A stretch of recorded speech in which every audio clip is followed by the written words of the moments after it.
Okay, so with that, we are moving to the last leg for this evening. In fact, the second last, after that, we have awards as well. So moving on to the next and the last panel discussion, which speaks about empower people by empowering performance, the role of L&D leaders. And for that, I would like to introduce our moderator first, Mr. John James. He is a Senior Vice President for Learning in OD with PVRINOX Pictures. Then we have Mr. Aayush Sharma, the Head of Learning and Development, Honda Cars India Limited.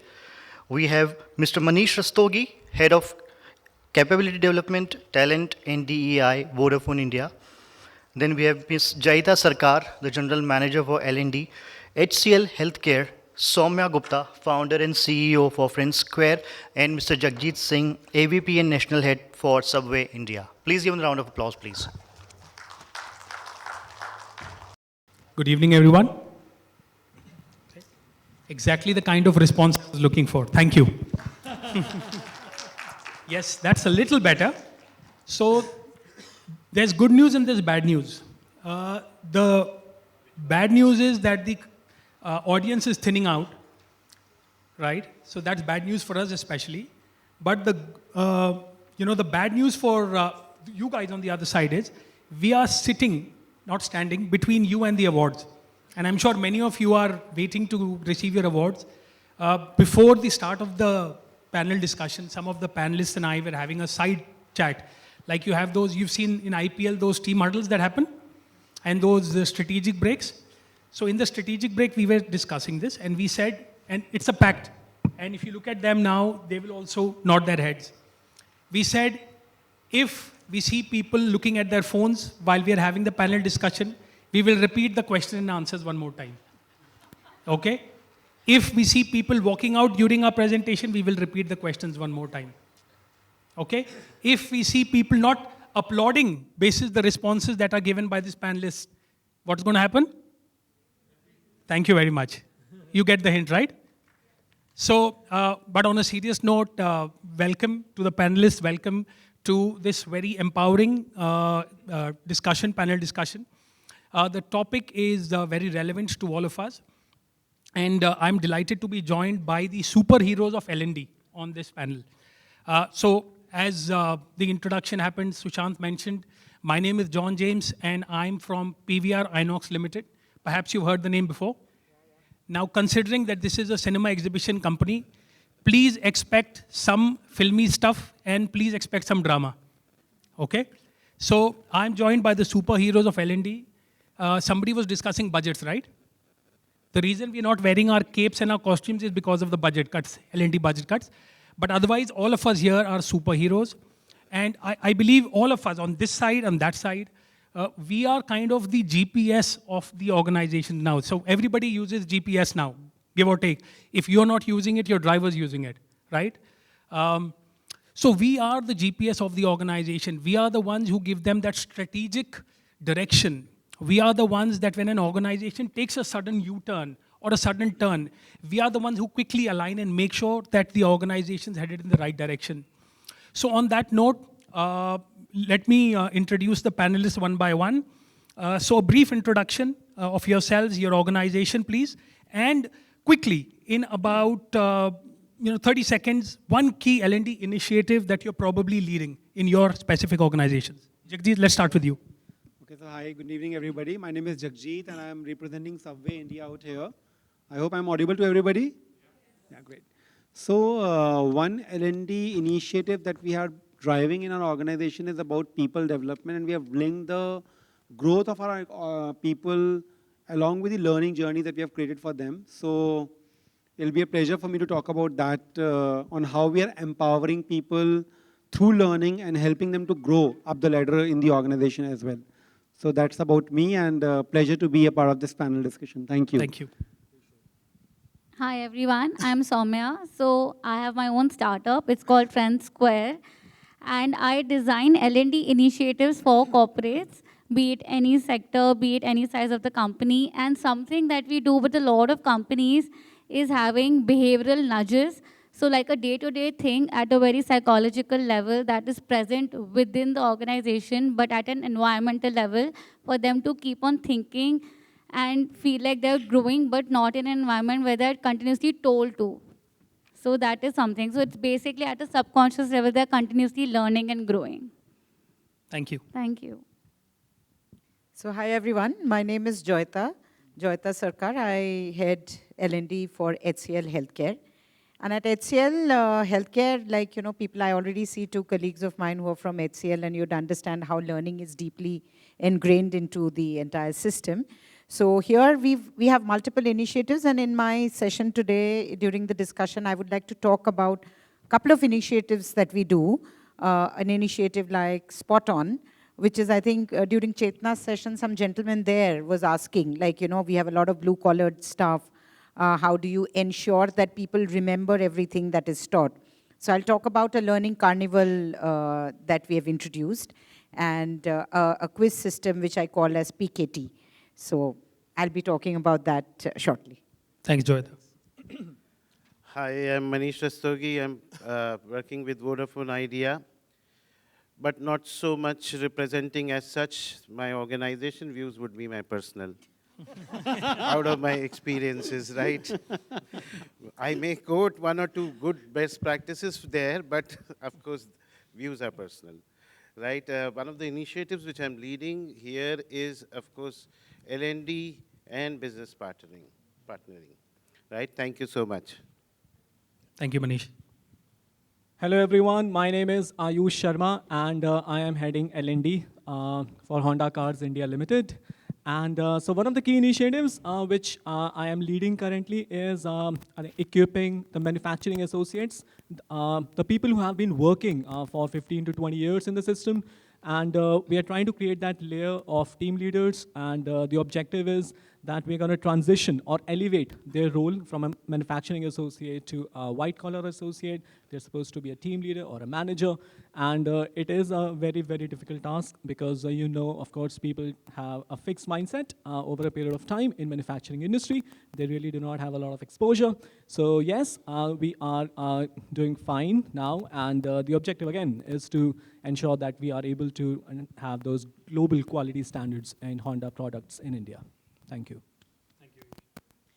Good evening, everyone. I'm Prateesha, and I take care of learning and development for VGUARD Industries. And I was supposed to talk about initiatives in a question that John would have asked me, but then let me talk about something now, because we'll have more on that during our conversation during the panel.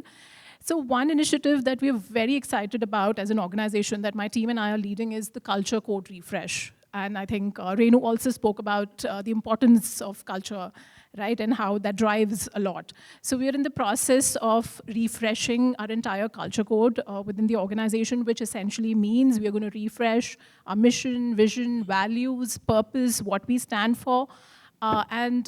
We obviously have a very strong value system that has gotten us this far, but we feel that it needs re-articulation, a refresh, to see where we want to go further, right? So we are in the process of re-articulating all of that, coming up with a new competency framework for future readiness. So that's a project that I'm particularly very excited about, and my team and I are leading that for VGUARD. Thank you. Thank you so much. Thank you. So we briefly established the critical role that L&D leaders play in empowering people. So let's jump right into the group discussion and the panel discussion. Manish, let's start with you. So in today's Bani world, how can L&D leaders actively shape the workforce capabilities for actual real business impact? I think somewhere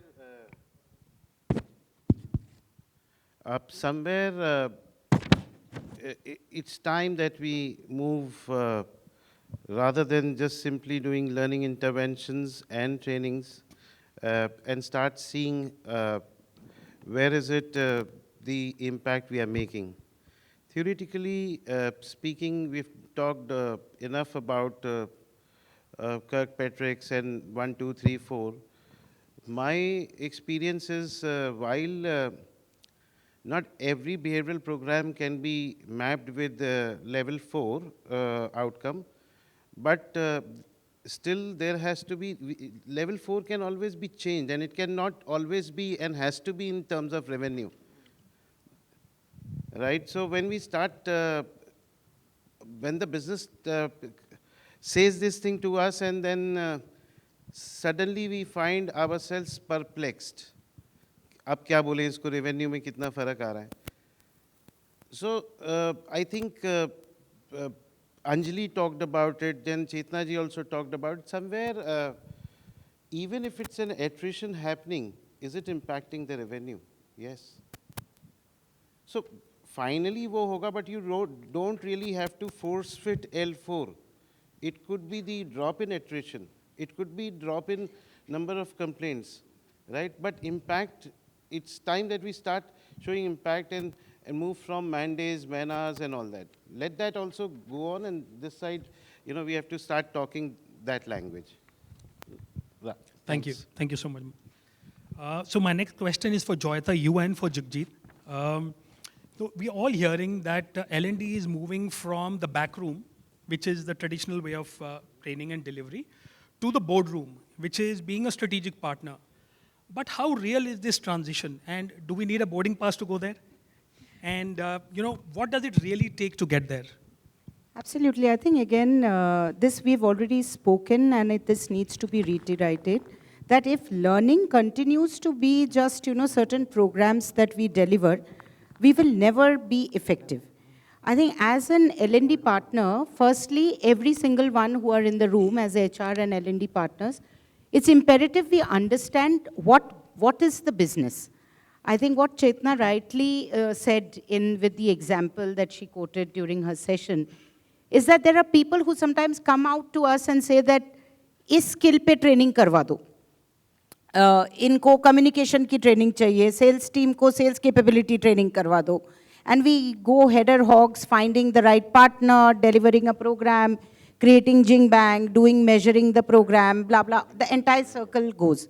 But that's actually a very reactive form of learning and training delivery. And I think to create or get a seat on the CXO table, it's important that we understand what is the need.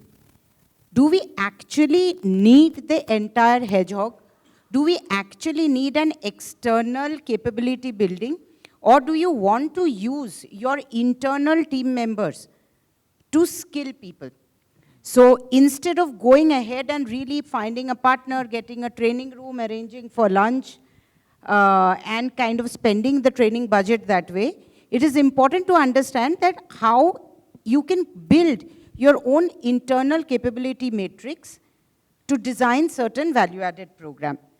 The next part is, I feel, is that as L&D professionals, we should also develop a consultative mindset. Before we design or before we, I've always seen over the years that when somebody poses up with a problem, that this is what is happening, and these are the, difficulties that we're finding in the entire scenario. Our first example is, okay, sir, we will design this and we will do this. We will arrange a workshop. Why? The entire head or the brain of the organization is not us. An organization is a team of collective people. So I feel the entire attitude of program curation should be consultative, wherein we understand where is the game. And, like I always believe, that 70% of program success lies with the business partners. Because we can design, we can train, we can implement, we can say where to go. But it is ultimately the business partner who needs to drive that and ensure continuum of that. So that is where I feel that now, I think as L&D leaders, this is the direction to be. Thank you. That's very relevant. Thank you.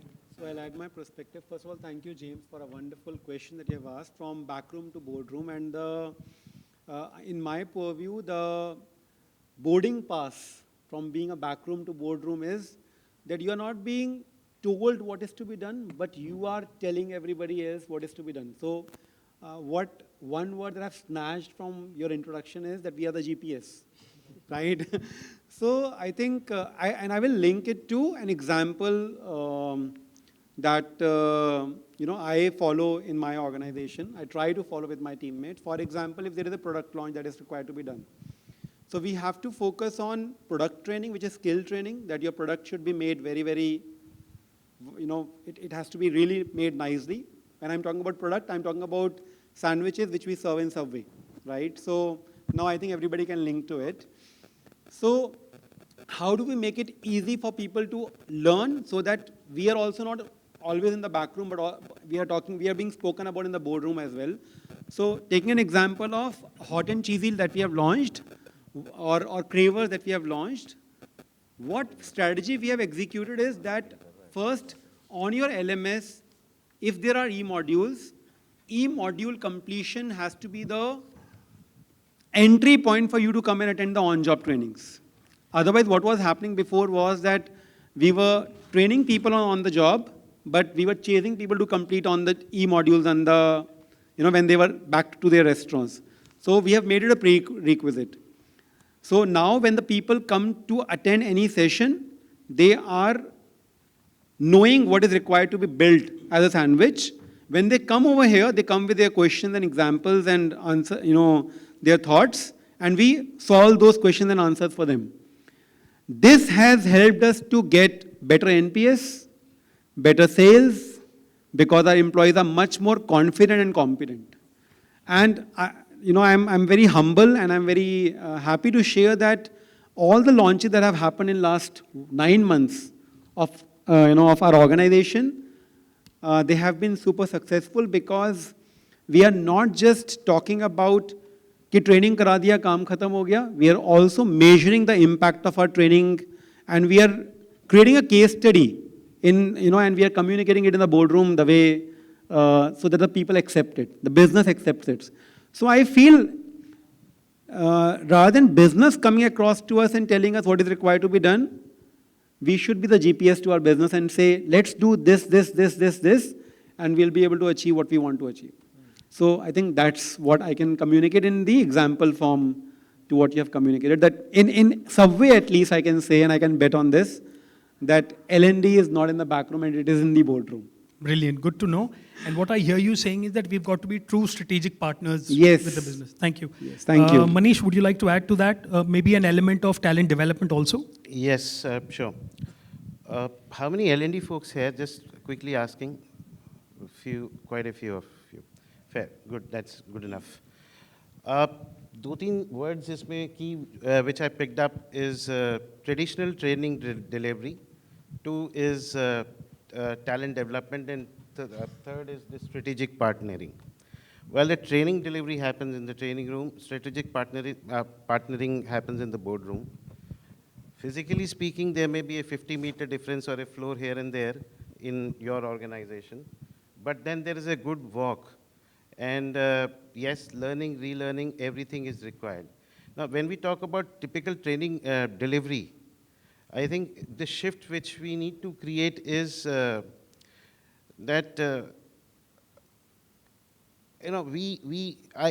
as I said, views are my personal.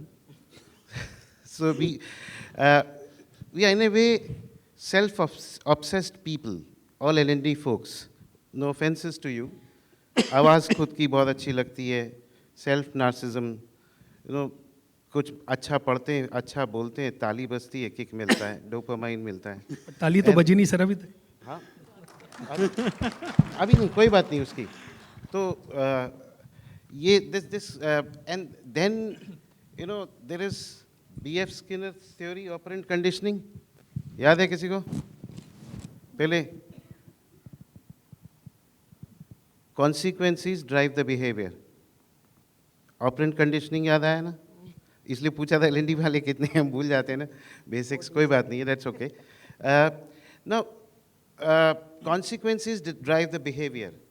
So, and we are in this vicious circle, constantly to keep doing certifications, extra studies and all that, trying to work and rework on our delivery, facilitation skills, and then there is an applaud and we feel happy about it, right?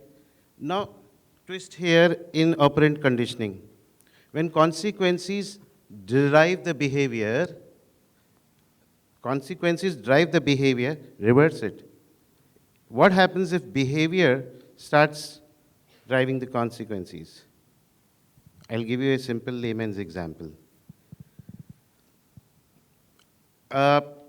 Let's say when I'm happy, I take a little drink. When I'm happy, I take a little drink. Reverse it, not to be happy, I need to drink. Can you understand this circle? Right? So वो उससे बाहर निकलना पड़ेगा इस नशे से. In fact ये बहुत बड़ा नशा है. फेसबुक, लिंक्डइन, ऑल इंस्टाज इसी पे चल रहे हैं ना, लाइक्स पे और डोपामाइंस पे. सेम एलएनडी भी इम्पैक्टेड है. ये बहुत बड़ा नशा है. इससे बाहर निकलना पड़ेगा, उसको छोड़ना पड़ेगा, वापस ग्राउंड पे आना पड़ेगा. थोड़ी सी बात जयीता ने कही थी, कंसल्टेटिव सेलिंग अप्रोच लगानी पड़ेगी. क्या उनके प्रॉब्लम्स हैं उसको समझना पड़ेगा. वापस बिहेवियरल कॉन्सेप्ट्स जो हैं उनसे फिर उस लेंसेज से देखना पड़ेगा. फिर वो बातें और कॉन्वर्सेशंस करनी पड़ेंगी. It took me years to understand this small little thing, but there's a big distance. So let's say if we are talking about growth mindset training in a classroom, it looks very nice. Now out there in the field, in typically my product, so we are selling if SIM cards. Let's say the GTM, go-to-market strategy changes from market to market in the same city. In a high-rise, Gurgaon, nobody goes to the shop to recharge. While in a market like Chandni Chowk, everybody goes to shop to recharge. Now when there is nobody going to shop in Gurgaon to recharge, so how would you sell? The demand would fall. Because people are more urbanized, tech savvy, they are recharging it on Paytms and various apps, Google Pays, their mobile phones, right? They are not going to the shop. So demand suddenly fallen. What do? If there's no demand, create demand. Chhatri lagao, 20 रुपए discount do, customer आएगा, right? And this is what you see it happening, and that's growth mindset in play. This shift. When you moved and made a mindset shift from the traditional classroom to this place, to how the business is happening, then you are able to show them better, right? And now we talk about talent development, the third term, and management. Now, you see, as an L&D, along with our modules, if we can also try to understand the skill sets which are required at the frontline level and the skill set required for the critical role holders. Itna sa agar pakad le lete hain, then I think we are much better, in much better shape. Second thing, apart from understanding of these skill sets required for critical roles and frontliners, second thing is if we have a very close relationship with our HRBP and business stakeholders, so that we are and we should be the first person to know if there is a position vacant, if there is a vacancy happening. And if we get to know because of our relationship, then we should be the one who should tell them, you can take a punt on this fellow.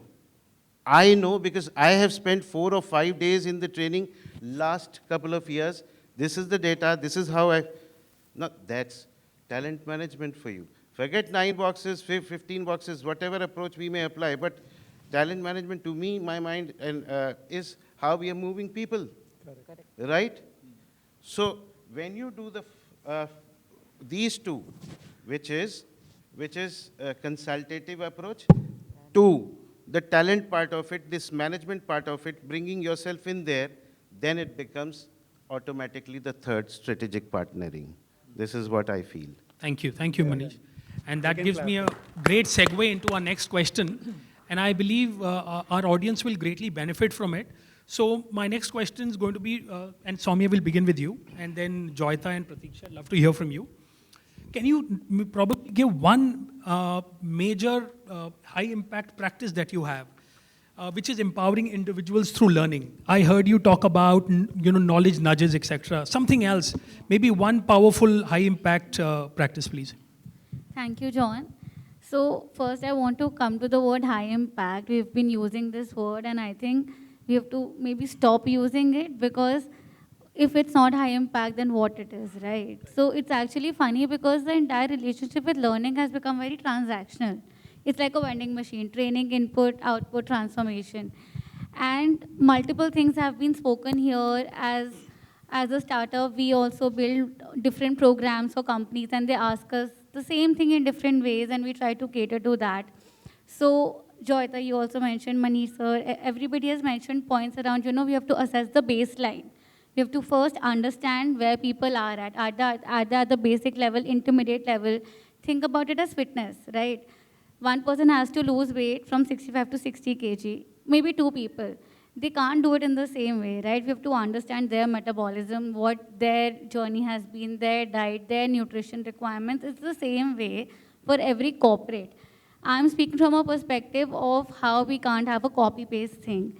And then we have to customize it. But the thing that you've asked me about, like delivering high impact and nudges, one thing that we all are missing, like not particularly, but something we can do better is turn it into a habit. Something that why I started what I'm doing now, because in COVID, if you all remember, companies started coming up saying we need 1 hour of stress management session, 1 hour of communication session. Nothing can be solved in 1 hour. Even if you want to lose weight, can you lose weight in 1 hour of running? We can't. So that 1 hour session, that 1 day delivery, that 1 day training, and then it's tick marked from the L&D perspective, that is the gap, and that is what can be sort of plugged in, that make it a regular thing. And I understand that there are so many things to do, so it cannot be just a workshop. But that's where you can implement it in multiple ways. As Manish, you mentioned that the HRBPs have to play the role, they have to have the buy-in. So we train them, like we should train them to create those nudges, to create that conversation where it becomes like a walk and talk thing. Because culture is not theoretical in nature, it can never be. It has to be a walk and talk thing. So everything at an L&D perspective, to make it a strategic thing, it has to be turned into a habit, where it should not be, there is a budget, we have to meet this budget. If we don't, the money is saved, well done. If the money is spent more and the impact is there, that's okay, I think. So I think that is one thing I would mention. So I'm not sure if it's delivered as a strategy, but it is more like a thing for long term. Sure. Thank you. Thank you. Jayeeta? Yeah, so I'll pull up from what she said, that, so, and I think the question is, what is the any long impacting initiative that you have driven? So in my organization, I'll tell you, there was a problem statement, which was that, we were doing trainings. So there are a lot of, so we're a healthcare organization. There are a lot of SOPs and stuff that is required, and people need to know it. So one mode of delivery was, we were, doing the training programs, be it in person or sometimes virtual.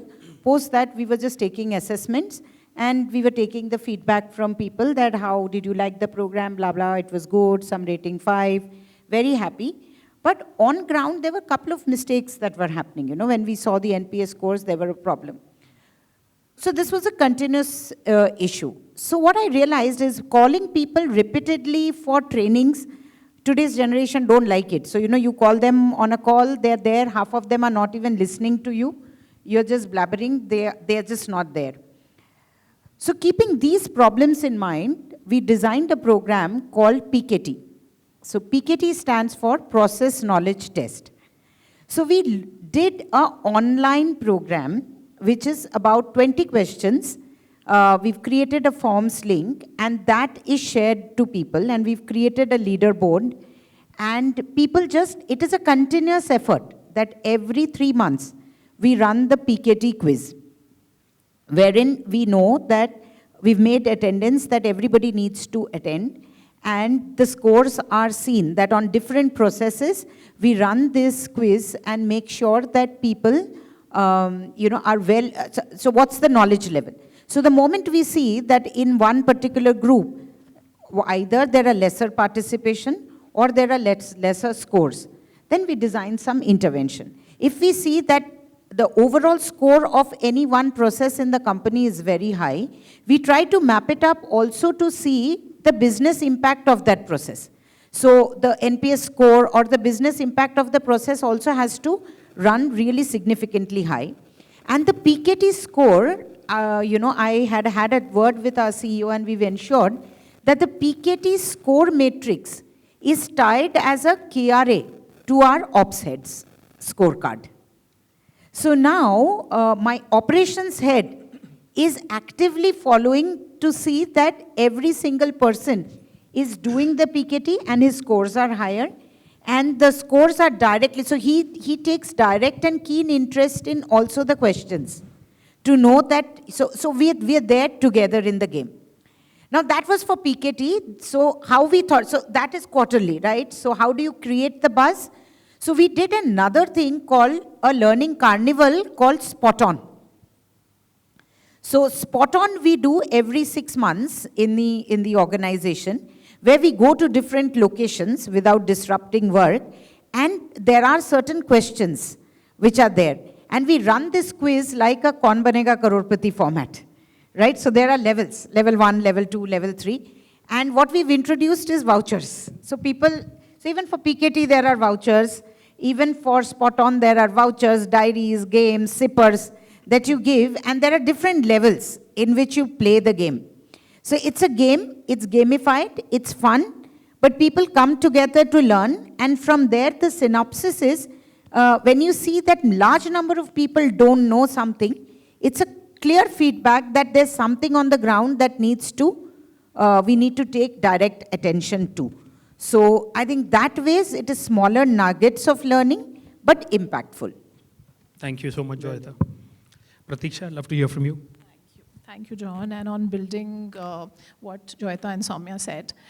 So even for us, we wanted to get out of just event-based learning and actually have longer journeys and more personalized journeys and get out of this mindset of one size fits all. So for us, the transition or the turning point was when we moved from a traditional learning management system to a learning experience platform. This was about 6 years back, pre-COVID, and we were amongst the first in our peer group at least. Of course, there were a lot of global MNCs who already had learning experience platforms, but for us, it was a new thing. And so movement from a typical admin-centric to a learner-centric platform really changed the game for us, and then hit COVID, and it came in really handy during that time. And it helped us personalize journey, personalize learning for people, right? So everybody's learning page was different, right? Because it was an AI-driven platform. Obviously, it was back-coded with your competencies required, your role. It also gauged, your role in the current organization versus what it is in the market, and it would give you feeds and, learning nuggets basis that. So it was super personalized, right? And that our learners really liked. We had a very low engagement score with the learning platform, but with our learning experience platform, we hit an NPS of almost 80 and 90% during even COVID, which was quite the achievement for us, given that our learners are very traditional and we are a traditional sales organization. Another thing that really hit the mark for us was us creating a simulation-based learning for an entire sales force. So we have people going into market, doing channel sales, but they didn't always understand the impact of their decisions on business, right? When they're in the market, they're taking decisions every minute. Even you decide to give a discount, a scheme, any decision that you make has an impact on your P&L, right? But these guys didn't understand that. So we created a simulated marketplace for them where they'd come, practice, take those decisions, they'd play around with product mixes, they'd play around with discounts, schemes, manpower, and so on and so forth. They'd realize that every little decision that they make in their work front has an impact on the P&L of the company, and they have to start taking decisions wisely, right? And we felt that with all of this and continuous learning and coaching, our sales folks became wiser. They didn't come back to us asking for discounts and schemes as they earlier would, right? And the gross margins started to improve. And we, as a management, decided that, we're not going to sell unless we're competitive. We'd much rather not sell if we're not selling profitably. So that was one initiative that really took off for us as an organization. And otherwise, also, a lot of us spoke about, getting past standalone event-based learning where you just go and come back. So we have also, like a lot of other organizations, gotten to this concept of journey-based learnings, right? Continuous learnings, where we want to see where they are, send people for the right program that fits their skill level, and there is an end outcome, and there is a thought behind why you are sending somebody for the program, right? And there is an end game in mind. And of course, we have made it more rich by introducing elements of action learning projects, right? Through which they learn with their peers and they go work with other people. Another thing, group coaching, personalized coaching. So now the game is from personalized to hyper-personalized, right? So now the aim is to create journeys which are hyper-personalized to their needs, right? It's going to take some time, but we're trying to get there. And another very important thing that has worked for us as an organization is that we are a very transformation-driven organization. For us, we always foresee, we come up with solutions way ahead of our times. We try to stay ahead of the curve. And because of that, we keep doing a lot of transformation projects. Things that we need 5 years from now, 10 years from now, we already are thinking and doing it in cross-functional teams. So our CEO, our management has been very focused that let's create solid cross-functional teams that run these projects because you learn so much by doing, right? While of course we upskill them, we do the regular run-of-the-mill things as well, but we want to give them exposure. In fact, I'm personally a part of so many CFTs and I've learned so much about business through these CFTs, and you work with consultants, experts to understand and actually be a part of the transformation that your company is looking for. So yeah, these are some of the practices. You asked for one, but I'm sorry. I spoke about a lot. Thank you. So that shows how generous our panelists are. You ask for one, you'll get three, right? So big round of applause for such generous panelists. In the interest of time, the next question, Manish, is for you, and I'd request you to give us more bulletized answers if possible. Every time we as L&D professionals, while now we've got a seat at the table, we are in the boardrooms, but every time we go with a proposal, the first question that gets asked from the other side of the table is, "Ka ROI kya hai?" Right? So sometimes the subject matter is such that it's very difficult to pinpoint the ROI. You need a magnifying glass, perhaps. So how do you overcome this? How do you please the finance guys when it comes to delivering impactful trainings and taking an investment? It's not a cost, it's an investment for L&D. Sure, thanks. Interesting question. We've been toying with this for quite a while. Now, again, the answer lies in the consultative approach, but just the talks would not do. So I'll just quickly quote an example which we recently faced and how we dealt with it. So we have stores out there in the market. So in the stores, there are CREs, customer executives, and those are off-roll people, and they are managed by one store manager who's on-roll, FTE. Now we were seeing huge attrition in them. Now since they are off-roll, they are beginners, 1-2 years experience, their salary is not high, so it's easier to get the job outside. Now when we ask those managers, they would always come back, reason for attrition is better job opportunity outside. Now when we as HR deep dived, the exit interview, that was a different story altogether. We realized some were not fit as per the values of the organization. There were issues with regards to the manager dealing with them, being at times too curt, blunt. So then we had a series of interventions on managerial effectiveness and behavioral event interviewing, right? कभी भी ROI के लिए एक intervention ऐसा मैंने महसूस किया है एक इंटरवेंशन से नहीं होगा. It will always be series. It's very difficult to go and tell business कि एक हमने प्रोग्राम किया और as she was also talking about एक घंटे में वेट कैसे उतर जाएगा. So it's the same thing. It's series. So when we did it, in about a year's time, it fell more than half the attrition. Right after behavioral event interviewing, workshops and all that. So we've dealt with more problems. There were posh cases. Now when I argued, I got into it. So whether they were intentional or lack of awareness, some were very mildly touching posh, not posh, maybe code of conduct. It was a wrong comment. It was not posh. It was not intentional or something. But then how do you deal a large audience? So then we devised a theatrical intervention, did that, and the complaints went down to zero in a year, because we believe it was a zero tolerance organization. So from 6 or 7 to 0, So that's how the L4 has to be mapped, not always in revenue. That's what I would say. Fantastic. Great. Congratulations from 6-7 to 0. That's commendable. Big hand for Manish. Thank you. All right. My next question, Aayush, is for you. So, why don't you spill the L&D engine oil and let us know how has learning and development helped Honda tune up their strategy to go from the power of dreams to the power of retention? And you get bonus points if you answer without any pit stops, and share insights from the HR racetrack, please. Wow, that's impressive. Great going, John. Thank you so much, and I would love to answer this question. But I would like to make it more interactive. I would like to ask you a question. Imagine it's a Sunday afternoon, and you're starving, you're absolutely hungry. You want to have a Subway, and you go to an online food delivery platform, and what is delivered to you is not a Subway, unfortunately. It is a masala dosa made by an Italian. How would you, do you think you would love it? No. Anyone? I'm sure nobody's going to love it. Why? Anyone? Didn't get what you want. Anyone?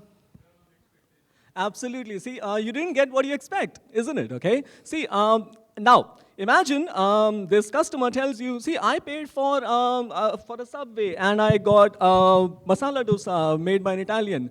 And the worst part is, Swiggy tells you, yahi khana padega. And then the customer says, but I paid for it. And then again, you say, but it doesn't matter. You just have to eat it because it has been recommended to you, recommended by a doctor for you. So there's no way out. You have to have it.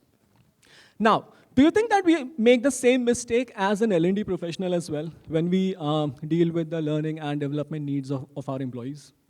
Anyone? It's a one-size-fits-all approach. It's a blanket approach. You got to take it or leave it. I'm sure that's the approach we have. See, what I want to tell you is that John used a very important word, retention. And I would like to say this, that I've not seen in my experience any employee saying in an exit interview that I'm leaving the organization because the L&D team did not conduct training programs for me. I'm sure nobody says that. But at the end of the day, it's not the fact that the training programs did not happen for this employee, that's why he's leaving. I think there is an underlying message, and that is what happens after you do not get an opportunity to attend the training program. You do not attend a training program which is meant for you. You do not improve your skill sets. You do not improve your skill sets. They go obsolete in no time. They go obsolete. You do not get a chance to move to roles which you always wanted to. And then you get a feeling, what the hell am I doing out over here? And then that big decision, you think, okay, fine, it's time for me to go. See, what I really want to tell you is that the organizations, the good part is they know that, yes, we need to work on retention, we need to work on engagement, but unfortunately, the problem is that they do not know how to go about it. And that is why what they end up doing is that they end up doing a standalone, one-size-fits-all, a blanket approach, training program, and the participants, they're not even sure if this program is even meant for me in the first place. Forget about engagement, forget about motivation, forget about retention in the first place. They're not even sure if it's actually meant for me. Now, so what I'm really, okay, one more question. Ready? One more question? All right. Now, imagine you're the casting director of an action flick, okay? Now, the name of the movie is? Mission Impossible. Mission Impossible 5, okay? And imagine you're the casting director. Now, of course, with any Mission Impossible movie, the lead actor is supposed to jump out of a helicopter and have those 8-pack abs, fight 50 people, and look convincing. I've got two options. One, you have got Nasruddin Shah, and second option is Tiger Shroff. Whom will you cast? Come on, anyone? Nasruddin Shah. Sorry, I'm saying not Nasruddin Shah. Okay, who says Tiger Shroff? Anyway, Tiger Shroff, anyone, okay? Okay, why Tiger Shroff? Yes. Absolutely. Core competencies, I guess. He is meant for that particular role. Do you think we actually make the same mistake as well as trainers? Maybe I'm very good at sales training, but I'm asked to do maybe a product training. Maybe I'm very good, maybe with customer service training programs, and I end up doing a training program on, say, awareness of Gen AI, for example. That's crazy. So what I really want to tell you is that as a learning and development partner, as a learning and development specialist, it is important that you are, first up, you should know that what you want to deliver, why you want to deliver, okay? And of course, there are multiple levels that why you want to do it. But again, create that engaging, customized learning path for your employees. Of course, so what happens at the end of the day is that your participants, they know, fine, these are the skill sets which I really want to develop. These skill sets are meant for me, it is relevant for me. Because the biggest mistake we make when we design a learning program is we answer only one question, and that is, what's in it for me? Before you answer, what's in it for me, there should be another question, and that is IIRFM. That is it really meant for me? Okay? So I believe that we should answer this question, convince our stakeholders about this particular question, and then it definitely leads to a lot of engagement. It's like YouTube, okay? I want to buy a car, I watch a lot of videos on YouTube. The YouTube knows I want to buy a car, it shows me videos accordingly. It keeps me engaged right throughout the day. I can spend hours and hours watching videos about product specifications. Even I want to buy a BMW, I don't have the money. Still, I end up watching videos of BMW or a Merc, okay? And the other part is retention. Of course, as a learning and development partner, we cannot afford to be just an L&D partner. We need to be a business partner, because once you have trained your workforce on a particular skill set, you have created that path, you have actually ensured that the participants are looking forward to it, they have been equipped with those skill sets as well. You're not able to give them that outcome, it falls flat.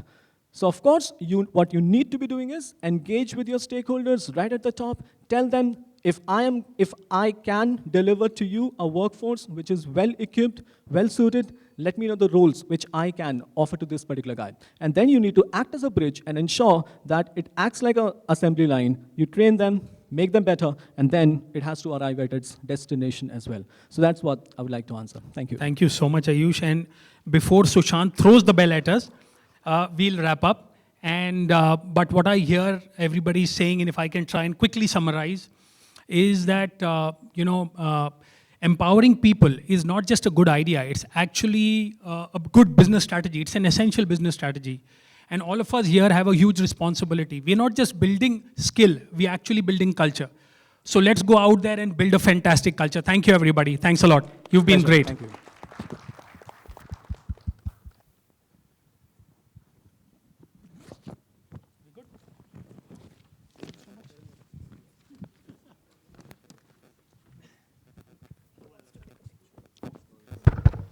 Well, thank you so much, everyone. And I guess it's time that we should pack the bags and go home, right?